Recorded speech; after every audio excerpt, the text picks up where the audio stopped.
Good evening and welcome to All in the Game. The story, well, certainly a long list of problems there creeping up for the Commonwealth Games, and that's the final list that we have at the moment about the Commonwealth Games. But in India, where sports is still not the primary focus for most of the schools in the country, EduSports, a Bangalore-based startup, has designed a special curriculum to improve the standard of sports in the schools across the country. Sudarshan reports.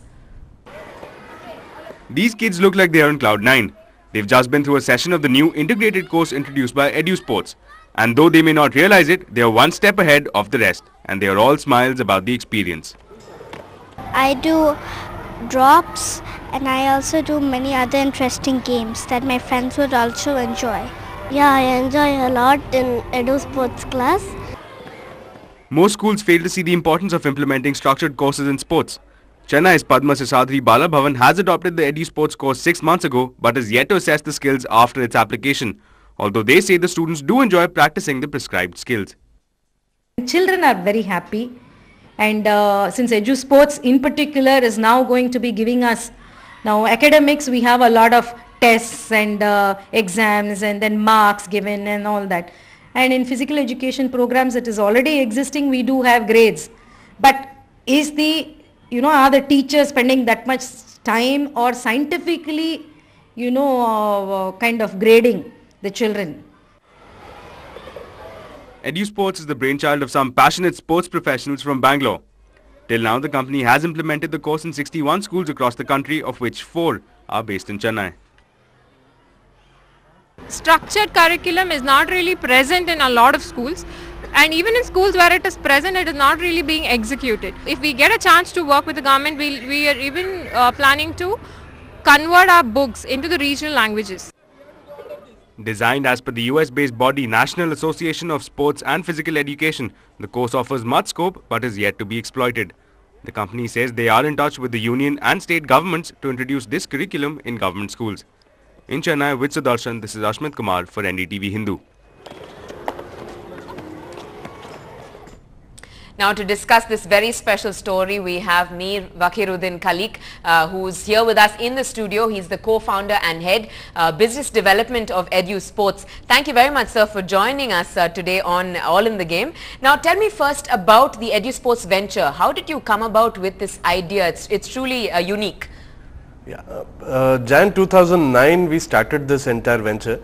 Now one reason for us to start this was we were looking at kids, lifestyles moving the sedentary way, and kids were not playing enough, and there were no good play areas or play spaces, if I call it as, in at least urban cities.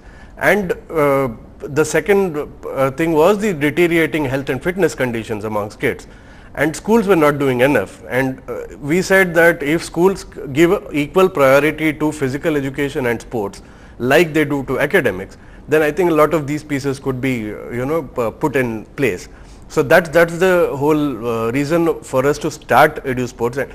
And we also went and studied the whole structure of how schools were treating physical education and sports in a context.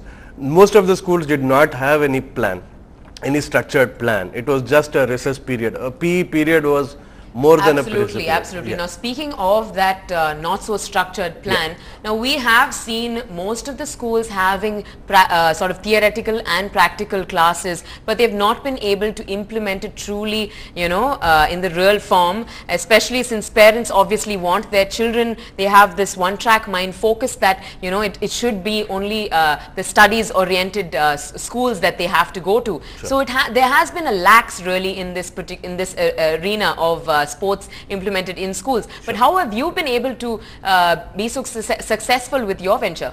See, first of all, there are 2 or 3 gaps that we found in schools that was missing. One was physical education and sports did not have enough rigor like it had in academics, number one. Second, there was no age appropriateness of the whole program. Like in academics, I'm sure you all agree that there's an age appropriateness in terms of learning system of every child that he goes through. The third one was an inclusive approach. Now most of the schools, there's just about less than 1% or 5% of kids who were actually playing some form of sport or the other. So we are talking about an inclusive program. We are talking about ensuring that each and every kid plays, and physical education and sports has to be a part of each and every child's upbringing. That's what was the whole context.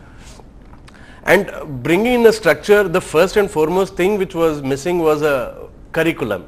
So what we did was we created an age appropriate curriculum which started off right from a kid who is of 3 years of age, from nursery.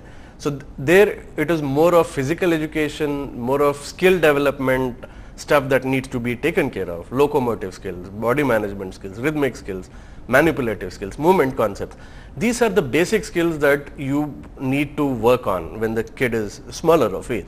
And also keeping in mind that the kid is physiologically developing. That's the time when you need to work on their physical development. So you're definitely saying that we have to start young with the kids, and then it will get automatically inculcated in their daily systems. But how have the schools really responded? Do you think they've accepted this, or have they sort of refused? See, the fact that we have been in about 60 plus schools in about 30 cities in the last 1.5 years talks about the success of our program, because schools were looking at going holistic way, but then they did not have enough support or help, as far as the PE or sports context was there. So that was the main focus, and that's where schools have been more open to getting us in and working with the school. So I think more and more schools are now opening up to partnering with us to ensure that this structured plan. Let me interrupt you there, sir. We have a live caller who might want to ask you a couple of questions about this particular venture that you've gone into. I think that's Ram Narayan from Ambattur. Ram, if you can hear me, go ahead. You can speak to Meer and ask him the questions that you want to. Yeah, my question is like my son studies in one residential school like in Ambattur, but just I want to ask the expert that how will this facility really help the students to like improve the skills? Go ahead, Meer. Okay.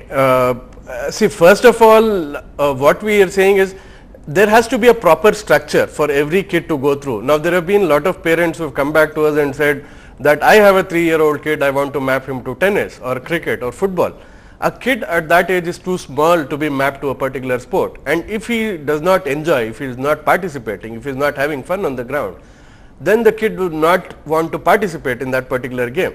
We are saying that if you work on their overall physical development aspect, number one, it will be far more easier for kids to go and adopt any form of sport, and at an age appropriate time, I mean at the right age. So you can't be teaching a kid tennis or football at the age of 3, at the age of 4. Of course, he has to reach at least about 9 or 10 years before he starts playing some form of sport. So we are saying if the basics are right, if the fundamentals of every kid are right, then I think he will be far more in a better position to play that sport.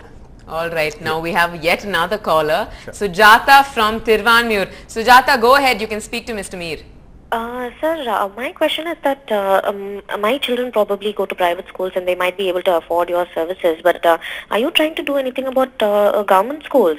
What about children who study in government schools who don't come from possibly well-off families? What about them? That is a valid point. You might be able to answer that better. Yes, I think it's a very valid question, ma'am. Now, we are saying play is the right of each and every kid, whether he is in the urban area or the rural area, whether he is able to afford or not. At this point of time, we are a for-profit entity who are looking at private schools because they are able to afford us. But at the same time, we have been talking to the government, we have been talking to the sports ministry, we have been talking to the Chhattisgarh government, to start working with the government schools in a certain area. And obviously, very soon we will also be working with a lot of government schools, because if I just throw some numbers, we are talking about more than 1 million government schools across the country and about 75,000 private schools. So we are also concerned about those 1 million government schools and kids studying in those schools. And obviously we will, in the next couple of years, we will go the government way and we'll start working with the government. All right, thank you very much, Mr. Meer, for joining us and taking those calls and answering all those questions. It's definitely going to be brighter days for sort of sports inculcated in, of course, the school life of every child here in India. Hopefully that happens soon. Sure. Thanks. Thank you very much. That's all we have for you at the moment on All in the Game, but more news updates coming up on the other side. Do stay tuned, and thanks for watching NDTV Hindu.